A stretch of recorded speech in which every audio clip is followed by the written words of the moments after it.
Good evening, everyone. This is Elizabeth Roy, founder and designer of Break the Cycle, a line of clothing that it's comfort, passion, advocacy, and fashion. I am so excited today to be able to do this podcast with somebody who I truly admire.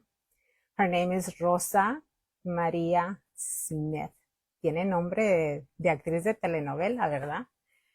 Hoy we're going to be talking about all the Spanglish, ya saben, de los dos idiomas. We're going to be talking about the power of saying no. No is such an underrated form of self-care.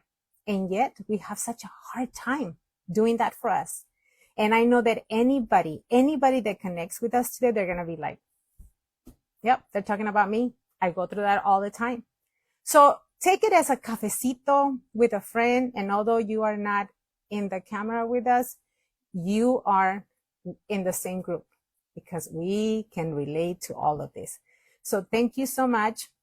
I will be asking questions. I will be connecting with you as we go through the live. But I wanted to do this because I wanted you to be able to meet Rosa just the way I've seen her. She is truly inspiring. She's a Latina.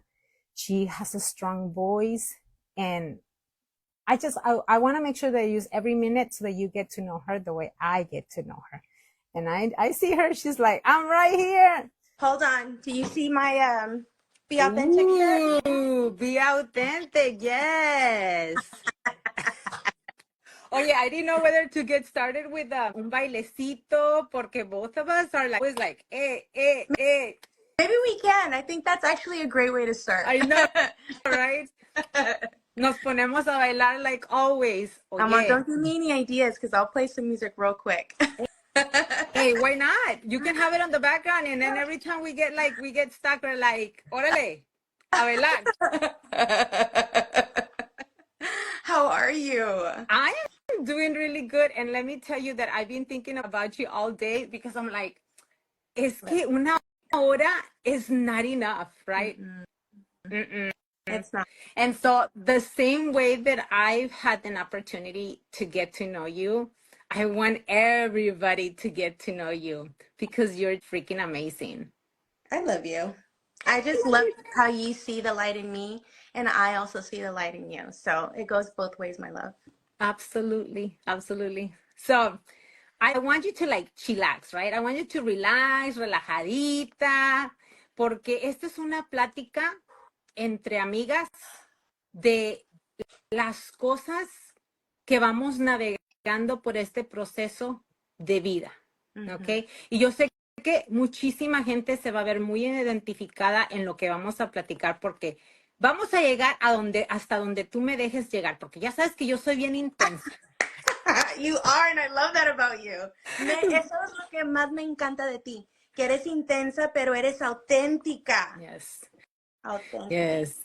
That's the only way to be, girl, because that way when somebody talks about you behind your back, they're like, espérate, no, that's not the Elizabeth. I know the Elizabeth. She's going to come and she's going to tell me right on my face where I've done wrong. Pero siempre, I love that about you. Siempre with a lot of respect and a lot of love. You do. That's the part of me that has healed, and I'm more, I always say, use my emotional intelligence porque si no antes me valía madre, girl. Yeah, me imagino. I can't imagine. I feel like we would have been the coolest friends, though. I feel like every time you and I get together, it's like we just have a good time. Like our inner child comes out. Yeah. And then while our inner child comes out, I feel like so many ideas come out.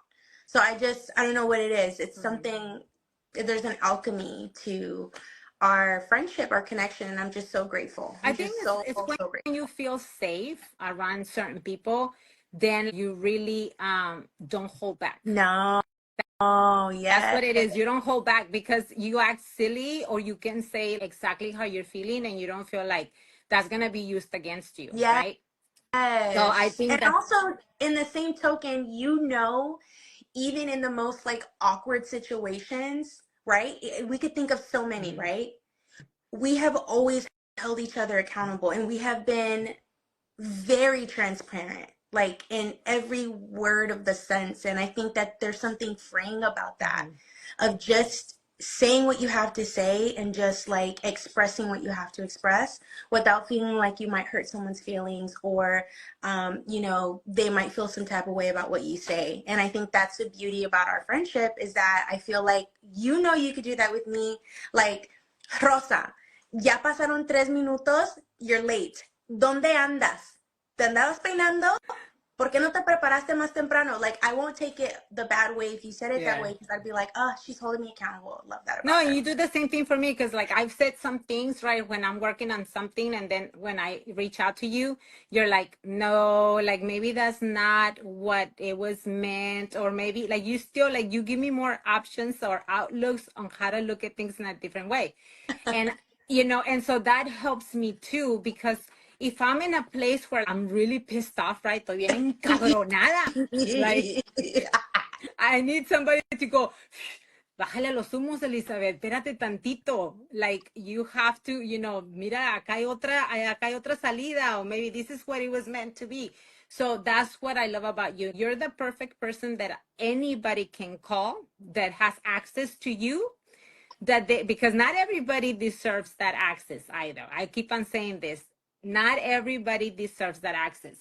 But whoever has the blessing or the privilege to have access to you, you're that person that will lift somebody up when you feel like crap. You do. And you do it in such a way that I'm like, hey, can I record all these amazing things, and then I'll just replay them when I can get a hold of you between 3 and 4 in the morning.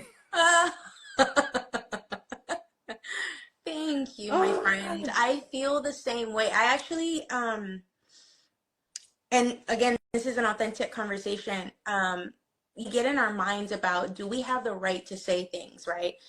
Are we the person that has the expertise to have such conversations? And it's like, yes, why not? Yes. We're humans going through the human experience. We do not need a doctor's diploma to talk about our stories, right? Yes. It's not. Nobody's going to come and tell you, no, this is not how it happened, because it happened to you and it happened to me. So this is here, we're putting two stories together, how it's so similar, but yet in different ways we've learned to stand our ground, to be able to take care of ourselves. And we have different ways of doing it, right? We're both Latinas. I was born in Monterrey, Nuevo León. Where were you born?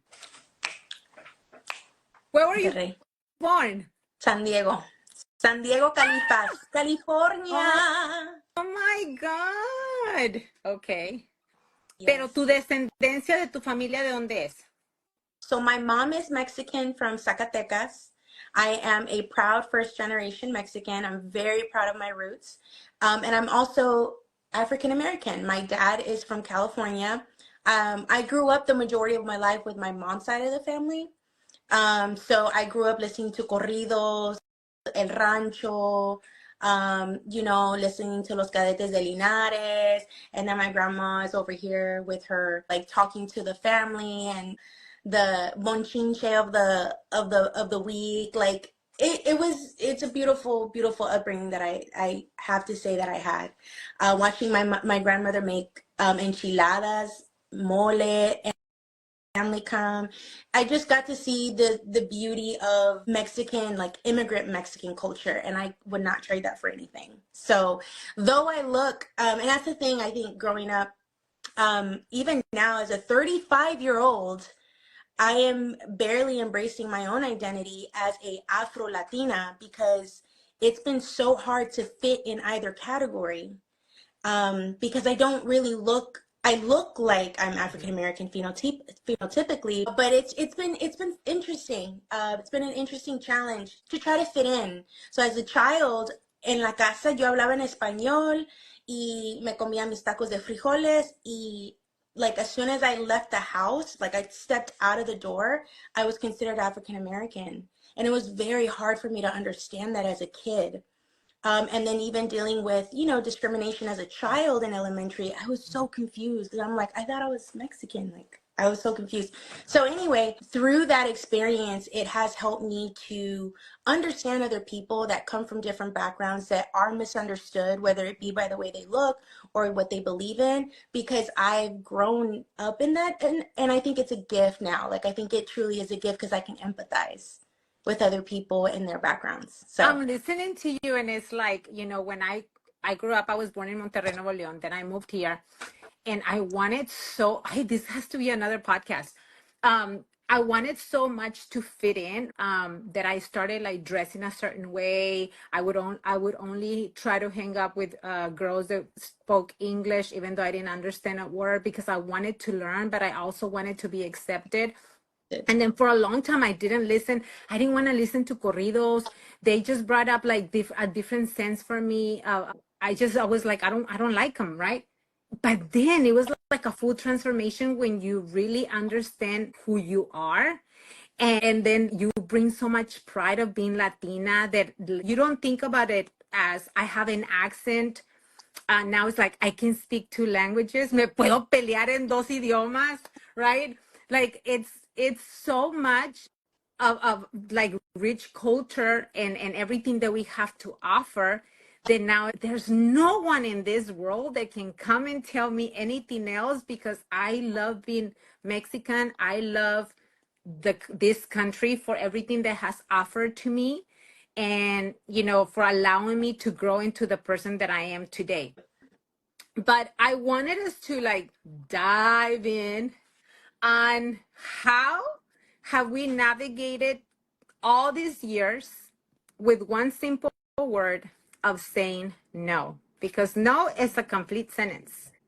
And so many people have such a hard time doing that. I am 48 years old, and I have no problem saying no. I really don't. And I don't like to make excuses either. I just don't. I feel like I'm halfway of my life, and I'm gonna put myself last to make you feel comfortable. Like, no, I'm not gonna do that.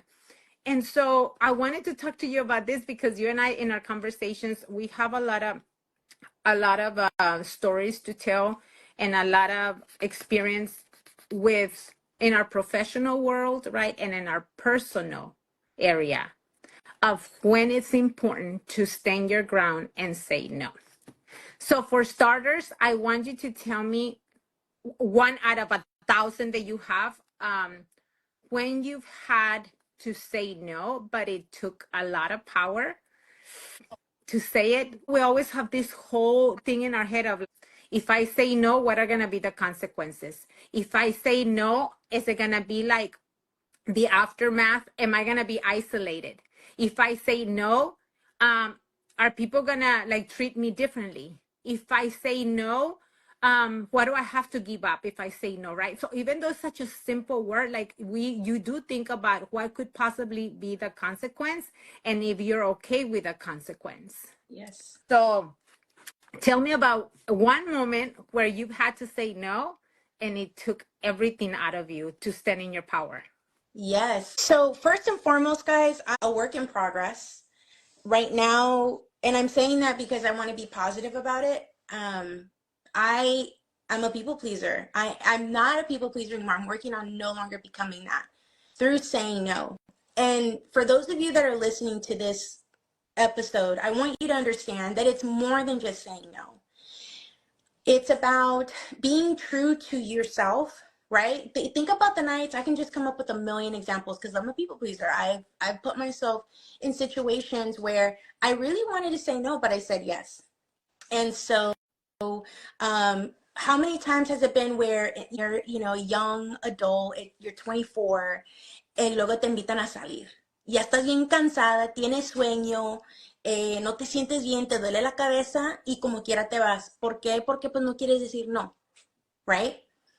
And so that in itself, right, I remember doing that multiple times. And then I had to go to work the next day y ahí ando muriéndome de sueño, ando bien cansada. You know how it is. And so that's just on a micro scale. But saying no and being true to what you want to do and what you don't want to do is important to your goals, to your daily goals, right? And your daily goals when you look up like the bigger picture, if you're wanting to execute your vision board, well, the little things that you do every day, right? The yeses and the nos along the way, along each hour of the day will help you either closer to your goals or further away from your goals. Okay. And so I didn't start like processing that until maybe 2 years ago. And now in 2025, I am working daily to be more true to myself and not feel like I have to overcompensate. And my way of overcompensating, I think, is a survival. Is a survival tactic. Is it a trauma response? Maybe it would be a trauma response. As a kid, trying to people please the adults that were taking care of me. So I know that it's coming from that, and now I'm unlearning something that's not good for me now as an adult because I ain't got time. I got things to do. I've got things I need to execute. And if I say yes to all of these distractions, I'm never going to get the things I need done. Or I'm going to end up spending more than I need to, right? Because, financial discipline is important to me right now. And so saying no to constantly going out or going out to eat or all these other things can just take me that much further away from my goals. And so that's an example, right? That's a very minute example of saying no. Okay. But I feel like you probably have a story up your sleeve that I think would really captivate the people listening, because your stories are so good and you're such a good storyteller. So I would like to hear maybe your thoughts, or maybe if you had an experience of saying no. Well, I have a lot of them. I have a lot of them. So I can tell you, like, within relationships, it's so important, right? Like with your significant other, let's say, for example, that you want to stay home and they have something that they want to do and they want to go run an errand, right? Before, my husband would say, hey, you want to ride with me? And I was tired, or I had things that I needed to complete, and I would be like, okay. And I would leave my stuff on the side. I'm like, I'll finish it up when I get back. And then I was struggling finishing things up because I didn't want to say no to him, right? As I'm growing in the relationship and I'm growing personally, I've learned that if I say no to him, it has nothing to do with me not loving him, not wanting to be with him in the car, not wanting to spend time with him. It has more to do with, I would love to go with you, but I can't, or I don't feel like going today, right? And so that's me standing in my power, because if not, it builds resentment that I am going, but I really don't feel like going, right? I'm going to give you another example. You and I met through Latina Empire, right? That's how I met you. And then I was one of the speakers for the San Antonio Latina Empire chapter. And that's where, like, I really got to see a little bit more of you. And then I attended a couple of events too. And so being part of the Latina Empires was a community that I wanted to build. And so as much as I wanted to build that chapter here in Houston, there was so much that was happening. I didn't have all the resources that I needed. And I just felt like I want to do this, but I can't with everything that is happening around me, right? So when there was an opportunity for that to grow, I had to turn around and think about the things that were waiting that I had put aside, and I had to prioritize, right? And I had to say no. That was hard. But it was one of those things where you start feeling like, okay, like I really wanted to do this, and then I really wanted to make sure that this was completed, and then that's in the one thing that you have an overload of, like, man, but if I say no, like everything I was already doing, and then the things that I could possibly have built. And so that was a big change and a transition when I was in Latina Empire. And so that really, like, hit me hard to have to say no and let go, so that I could focus 100% on what I was building, which is break the cycle. That's a really huge no that I had to do, like, recently. Another no would have to say family. In our culture, when they let's say I live far away from, all my siblings, but if I had to be close to them, they all do barbecues all the time. Barbecue at one brother, the next weekend barbecue at another. And if you don't go or you say no, they get hurt because do you not want to be around us? Like, what ya te vamos a happened? Sí, invitar. ya te vas a invitar, ¿por qué nunca vienes? ¿O por qué no Nunca quieres venir? vienes. O quién te dijo algo? ¿O con quién te enojaste, right? No, I think that that's part of setting boundaries, right? I live 6 hours away, so for me, it's easier that it's expected that I'm not going to be there. When I go to the valley where I was raised, everybody lives like within 10, 15 minutes. And sometimes I want to go spend like maybe 2 days with my grandmother. And my parents are just 10, 15 minutes away. And I've had to have that hard conversation with them saying, I want to stay with my grandmother 1 or 2 days. Then I'll come and spend another 1 or 2 days with you. And that should be okay. Instead of like, no. O me viniste a ver a mí, o a quién viniste a ver. Because they feel like if I'm just within 10 minutes of driving, why can't I just go see my grandmother and then go back to the house, right? Right. But they don't understand that. And although it's not a no, it's a way to word it where it's like, this is what I have decided, and I want you to respect that. Yes. Respecting who you choose to get married with, respecting who you choose to be friends with, right? The no is not just a no, but on the way that you bring it out. If somebody wants to do a collaboration with you, you don't have to say yes immediately. There's ways where you can say, let me think about it and see how this can really enrich both of our lives, or it's going to add to what we're doing.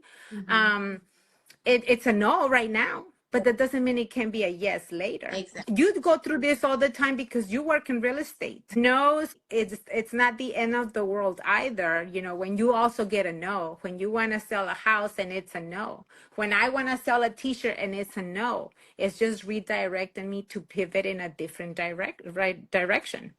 So the power of saying no, it's something that we have to take in and embrace it, because that's your boundary. Right. It's a boundary. It is a boundary to say no. Somebody constantly, you have a family member that wants to stop by your house uninvited. Although we welcome everybody, it would be nice to give me heads up so that I can feel at my best for you to be at my house, right? Exactly. So the no it's not at all negative, right? It's about creating boundaries. Let's say, I can give you another example if I'm going to get personal here. With my family, I give until I feel that I am being expanded, right? And I feel like I'm not appreciated. And so when you give, there's a point when they ask you, they expect it because you've always done it. And there's a point where you have to say no. Yeah. As much as it hurts. And this goes for my mom, my dad, my siblings, for my spouse. The word no, it's self-care. It is. Taking care of you, period. It is. And that's the part that's important, is because sometimes saying yes, we could be betraying ourselves, right? Depending on the context of the conversation. We could say yes to something. We could have somebody come to us and say, Elizabeth, I need you to help me. I need a place to stay. Can I stay at your house for just a week? And guess what? You're busy. You just move. Let's just say I move in, and let's just say I stay there to be there for a week. How does that impact a person, right? By saying yes to almost everything. And so it's important. It is a way of self-care. It's a way of self-preservation, right? It's a way to protect ourselves. And so let's talk about the psychological aspect of that. Why do we struggle to say no, right? We feel guilty. So fear of disappointing others, If you're a people pleaser, you have people influences. You made a perfect example of that, right? When you go see your parents and you're within minutes of where they live, they expect for you to see them. And there's a lot of cultures where it's like the families are tight knit despite toxic tendencies, despite situations that might have happened within family members that are kept hush hush. These all are examples of reasons why people feel peer pressure to be in an environment where they might not want to be, hence making them want to say yes, right? So I know for me, I have been going through one of the toughest transitions right now in my life. Um, I and it's crazy because I'm 35 and I'm like, wow, you know, like, oh, I'm taking the step in celebrating getting married, right? That is a very exciting time. But guess what? Like funerals and weddings, a lot of times that's when emotions in the family can erupt. And for those of you that are listening in this live or on the replay, think about the time, and you know, and I hate to have these conversations about people passing, but the truth is that we don't live here forever and we do pass. And what happens when we pass, right? Some people don't know how to handle that emotion. They don't, and they might lash out, they might do things that they normally wouldn't do, right? And so for me, in this time of my life, preparing for myself and my celebration of getting married, I found that I've had so much resistance from the people closest to me, the people that I love, and that has been really hard. And so for me, I've been trying to unpack that and not just doing it by myself, right? So if you're listening to this and you're like, you haven't seek therapy and maybe you're talking to your friends about it, I highly recommend therapy, especially when it's something where you're just like, how the hell do I handle this? Because that's literally what it was. I was in a situation where I was like, I don't know how to handle this with this family member. Am I crazy? What's going on? And I finally connected with a therapist who's phenomenal and amazing. And I've been working with her and she's been helping me just kind of understand the complexity of it, and then also to not feel so guilty. There's a guilt because I'm not showing up to Christmas parties. I'm not showing up to certain invitations to go out, but it's not because I want to be rude to that person. I'm drawing my boundaries because I'm trying to assess and understand how to exist in that landscape. I don't understand that yet. And so therapy has helped me really just assess my place in the situation, the accountability that I need to take, and guess what my accountability is? It's saying no. It's saying, you know what, I do not want to go, or no, I do not feel comfortable with this. And as the youngest child in the family, people might not necessarily listen to you, right? Because you're the youngest one. ¿Qué vas a saber tú? No sabes nada. Cállate. Girl, You that know what I happens mean? to me, Like, and I'm the oldest one. ugh, so wrong. But you know, that's an example. And so for me, therapy has been absolutely important. Having those people. Hey Liz, you have been someone that I've been able to talk to transparently about my own family experiences and the difficulties of it, because you are also going through that. And so having an accountability person, someone that you can talk to, they're not going to judge you, they're not going to, you know, shut you down. You know, having a person like that in your life is also important while you're going through this transition of not saying yes all the time to everything, right? There's somebody in the comments that mentioned something and it hits the nail on the head, because Liz, you talked about it, I talked about it, and now she's talking about it. My girl Sara, she said, that's how it is when I visit my family in El Paso. Imagínate Navidad. Yes. Imagínate Navidad y Nuevo Año. Yeah. I can't imagine. Yeah. I mean, that's the way it is when everybody lives really close together, right? Like in our culture, everybody lives within miles, or like sometimes they live in the same neighborhood in different houses, and everybody wants, you know, it's awesome that they all want to see you, pero they want to see you like right now. I want to be the first one. Yeah, I want to be the first one. Sometimes you can, but going back to what we're talking about, you know, how do you say no and not feel guilty, right? I think it's looking at it as, how do you recognize manipulation? right? Mm-hmm. Because the reason why you feel guilty is because the other person is making you feel some kind of way. They're making you feel guilty. They're using tactics like, I can't believe you're doing that to me. Or they'll be like, I've done this for you. Or I'm your mother. Or I'm your sister. Or, just a number of things to make you feel like you are the worst of the worst, right? For saying no. But it's okay for them to say no. It's Mm-hmm. okay for them to act different, towards you. And so recognizing when is manipulation, or when they're playing the guilt trip, and when they're playing the victim, right? Because we have a lot of that, just like you mentioned earlier. I'm a people pleaser, right? There's certain things that you have to work on. The other person can be playing victim, and that's something that person has to work on, because they learn to play victim along the way. And you were retrained or trained to not say no, because you would be hurting others, but you're also hurting yourself, and you're not taking that into account. That's saying a good point. saying things like, I'm not comfortable with it, it's okay.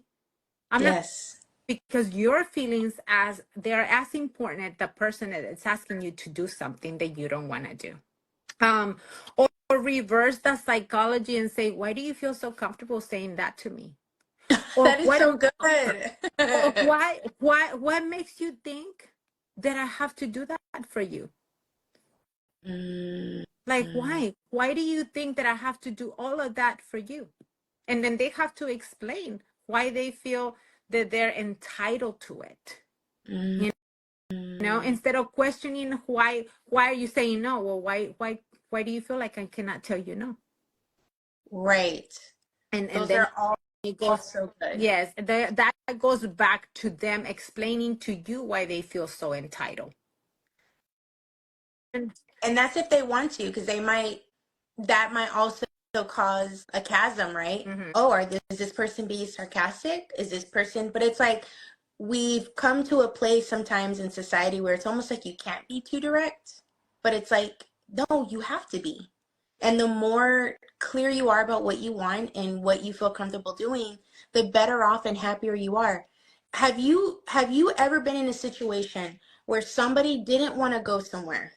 They did not want to go, and they were convinced to go. And then they're there, y ahí tienen la cara de... The cara de papa, I call it cara de papa. Right? Yeah. Oye, oye, pero esta, con esa actitud tan horrible que No, esa pero pesada, right? I don't know. For me, this is what I do. I ask, do you want to go with me? If they say Ahora, yes, I tell them ahead of time. Si no quieres ir, dime de una vez, porque dime de una vez. no te quiero ver con tu cara, and I don't want to ruin my moment, because you don't want to be there. I'm asking you right now. Si no quieres, no Si no vayas. quieres, no vayas. But I guess my point with that is, have you been in a situation where you've seen somebody like that? Where they Yes. go, pero no querían. So imagine, we'll say yes to something against our will. And we don't want to go. Our heart, our mind, we don't want to be there, but ahí estamos. So, why put ourselves through that, right? But it's fear of upsetting people. It's fear of not being maybe dependable, right? To do something. But it all goes back to, do you, like you said, is this something that's good for your self-care? Have you rested? Te trasnochaste anoche? Maybe you shouldn't, right? Be curious of yourself and don't disregard yourself. Put yourself first, and then for you. And if it's not, it's a no. We teach people how to treat us. Okay? When people begin to see how we set boundaries, they will see that we are no longer gonna put up with the BS. Okay? I'm gonna tell you about a situation that happened to me, and I've decided that I'm not gonna mention any names. I'm just gonna let it go, because it's gonna be, for me, it's a learning experience. Okay? So a while back, I bought a membership to get trained. Okay?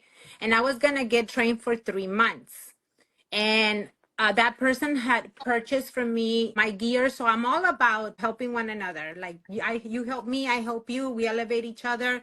We're both women and we help one another. And I was getting started and there was so much lack of communication that I was getting really frustrated. I thought for a moment, maybe it's you, Elizabeth. You want things in order and explain to me. And because I'm like that, I like to communicate, especially with my customers. This is what I'm going to do. I'm going to order it. I'm going to decorate it. I'm going to tell you when it's on the way. Like they know what to expect.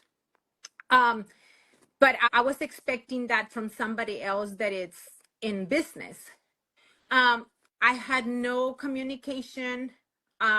And it was always like we had a meeting, the meeting was canceled all the time. There was no respect on my time. And so there was so much other stuff to it. And I felt like I had paid this much money for this training that I was like, no, but I need to get my I need to get my money's worth because money doesn't grow on trees. Right. At first I thought about like, and then I had to like take a deep breath and I had to say, you know what, Elizabeth, if this person is doing this to you, this person is doing it to a lot of other people. You're not the only one. So I decided that after many attempts of writing, sending messages, I went ahead and deleted myself from chat groups, deleted myself from an app.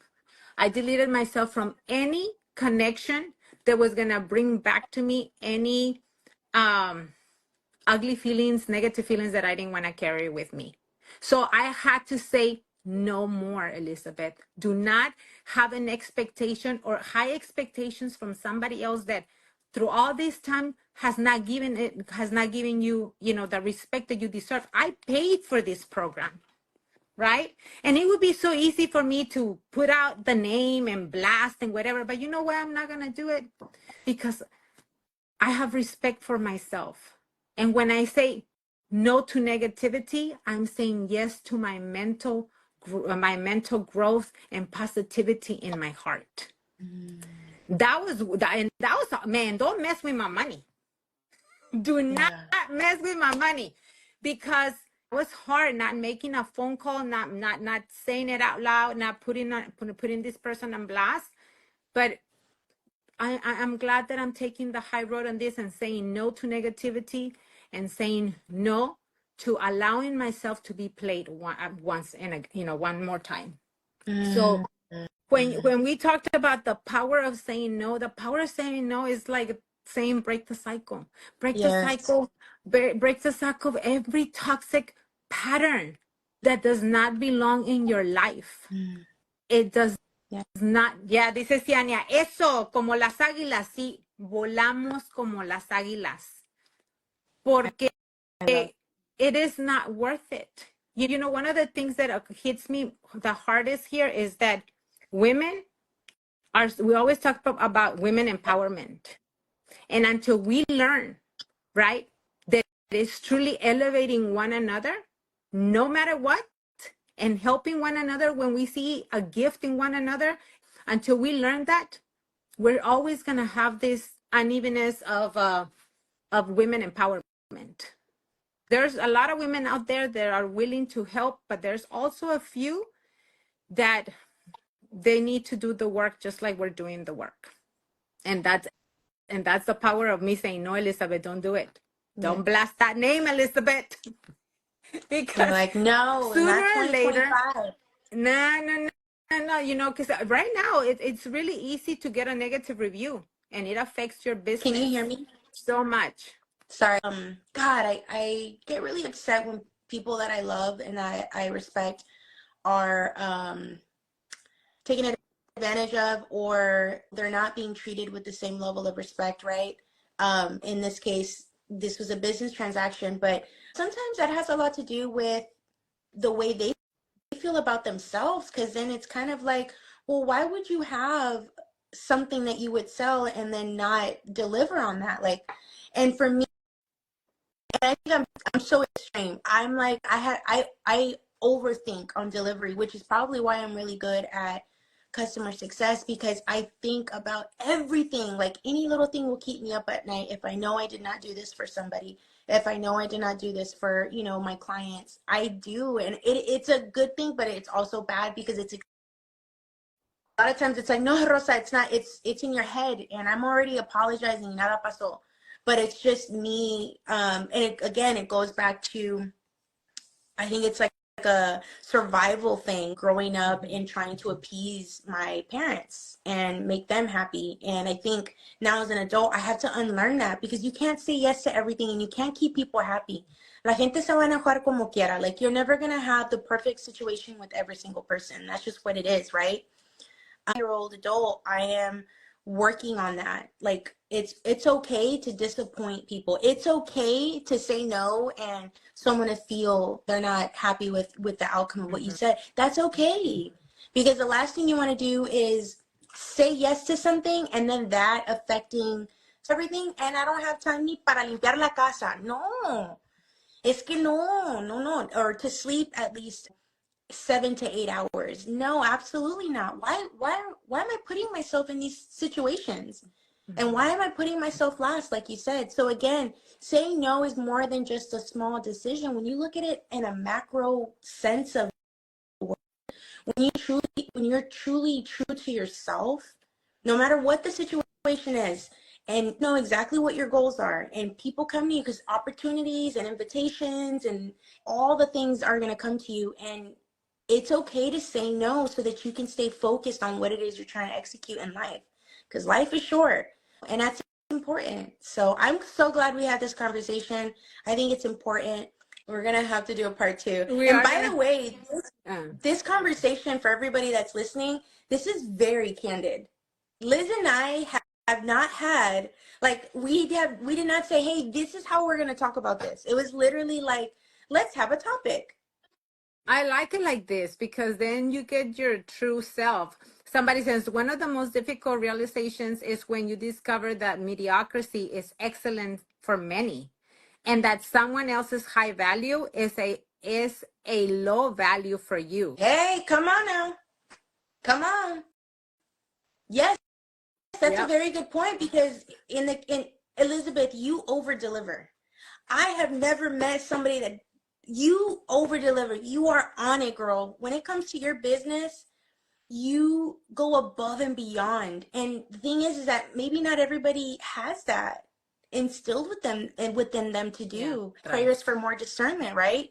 To know from the good. No, but I appreciate it. No, I just feel like when I'm talking about myself and break the cycle, it's I keep myself accountable. I want to make sure that I come through because this is me. When I say that I'm going to do something, I'm going to do it. And if I'm running behind, you will hear from me. And I'm not perfect. I'm going to mess up. When I do mess up, I've learned to apologize. I don't let my ego get on the way. It doesn't take from me as a human being, as Elizabeth, to say when I'm wrong. Yeah. You have to, because you build friendships and relationships based on trust and authenticity. And let me tell you, it has taken a lot. I've done a lot of mistakes in my life, and I've hurt a lot of people along the way. But the Elizabeth that you see today is the most authentic Elizabeth that I've ever been. I have a lot still to learn, but this is my best version of me. And I am and what you see is what you get. Yes, literally. And that's what I love about you. I just love that. And it's not common to see people that are like that. Just so raw and true, and I just love it. I love it. Anytime I get to listen to you, Liz, or speak, I just sit and listen because girl, you'll have me applauding and screaming because the things you say are just so good. For those of you that are listening, we are going to have a part 2 of this. So great opportunity for you guys to tune in and listen to Liz and I talk about the power of saying no, part 2. I want to thank you for joining me today. We made it happen. There's always so much content for the power of saying no. To those of you that joined, we thank you for joining. The people that need to hear the powerful message will be able to listen to that. Thank you again, Rosa. Can you tell us where they can find you? You're a real estate agent, you're an animal lover, you're a fitness instructor, you're a fashionista, you love to dance, you're a community leader, and you're funny and witty, and you're such a good friend. Ay, qué Where can they find you? linda. Rosa Maria Smith __. Okay. Would love to talk to you guys. So feel free to send us a message on the DMs if y'all have questions or have some thoughts about this topic. I can't wait to talk to you again, Liz, about this. Or You're you're looking for a house in San Antonio. Oh, yeah, Ooh. absolutely. Or you And wanna of course, go cycling, right? Do the cycling thing too. hold on. Let's talk about the brand now. Break the Cycle brand. This is the Be Authentic t-shirt, guys. I love this shirt. This is one of her many designs, Miss Elizabeth Roy. She is the owner and designer of Break the Cycle. And I love it because it represents breaking the cycle. So it's like having that in mind, having that like in thought when I wear it. I feel like it's just that much more powerful. So Right. Break those patterns, girl. Look, this is one that I'm about to put on the website. It is backwards on the camera, yes, but it's rompe el ciclo, which is the translation of break the cycle, because I realized that I don't have Spanish slogans, so I'm working on that. Vámonos, I'm working for my community. I know that's right. I love this. Was amazing. Thank you for joining me. Have a good night, Rosa. Thank you, everyone.